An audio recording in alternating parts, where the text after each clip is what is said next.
Dundigal police స్టేషన్లో tech Mahindra కంపెనీపై ఫిర్యాదు చేసింది ఐటీ ఉద్యోగి భావన. ఆఫీస్కు రాలేదని ముందస్తు సమాచారం ఇచ్చినప్పటికీ ఉద్దేశపూర్వక వేధింపులు చేస్తున్నారని ఫిర్యాదులో పేర్కొంది. కనీసం ఆఫీస్లో వాష్రూమ్కి వెళ్లాలన్నా అనుమతి తీసుకోవాలంటూ కన్నీరు పెట్టుకుంది. అకారణంగా తనను జాబ్ నుండి తొలగించడంపై తీవ్ర ఆగ్రహం వ్యక్తం చేసింది. అనారోగ్య సమస్యలతో 3 రోజులు సెలవు పెట్టినా తన కుమార్తెను వేధించినట్టు ఉద్యోగి తల్లిదండ్రులు ఆవేదన వ్యక్తం చేస్తున్నారు.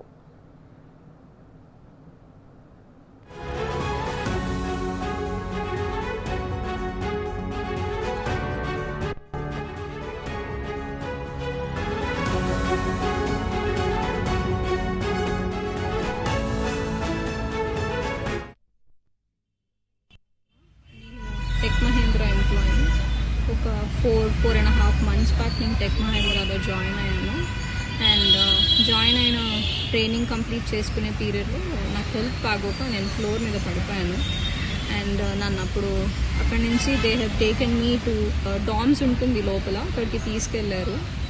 అక్కడి నుంచి వాళ్ళు నన్ను మల్లారెడ్డికి షిఫ్ట్ చేశారు. అక్కడ కూడా మెడికేషన్ సరిగ్గా లేకపోవడంతో ఎనీహౌ మా ఇంటి దగ్గర ఉన్న డాక్టర్కి షిఫ్ట్ అవుదామని వెళ్ళిపోయాను. జూన్ మంత్లో నేను ఒక 13 days లీవ్ పెట్టాల్సి వచ్చింది. Though I was on a medical leave, my company have given me a warning letter and inappropriate language అండి. అండ్ జస్ట్ 2 days బ్యాక్ మా పాపకి హెల్త్ బాగాలేదు, స్టమక్ పెయిన్ అది అన్నారు. She's 11 years old. కాల్ చేసి పాపకు బాగాలేదు అని మా టీఎల్కి చెప్పాను. చెప్తే అదంతా తెలియదు నాకు, మీరు ఫస్ట్ పైకి వెళ్ళి లాగిన్ చేయండి, నేను నా రీజనల్ మేనేజర్ దగ్గర నుంచి అప్రూవల్ తీసుకుని పంపిస్తాను. సరే ఓకే సార్ అని పైకి వెళ్ళే లోపు నాకు ఇంకో కపుల్ ఆఫ్ కాల్స్ వచ్చాయి పాప దగ్గర నుంచి. So I had to go. నేను అన్నాను లేదు సార్, నేను ఒకవేళ వెళ్ళిపోయినా I try to compensate tomorrow, కానీ ప్రామిస్ చేయలేను ఎందుకంటే ఇంటికి వెళ్ళక పాప పరిస్థితి ఎలా ఉంటుందో తెలియదు. నేను ఆల్రెడీ కొన్ని స్కెడ్యూల్స్ అని చూసి చెప్తాను అని చాలా పొలైట్గా ఫోన్ డిస్కనెక్ట్ చేశాను. ఎక్కడుంది సార్ ఎంప్లాయీ సెక్యూరిటీ? విమెన్కి రెస్పెక్ట్ లేదు.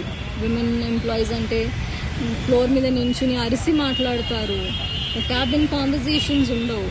సో నా రిక్వెస్ట్ ఏంటంటే దయచేసి విమెన్ ఎంప్లాయీస్ని విమెన్లా ట్రీట్ చేయండి.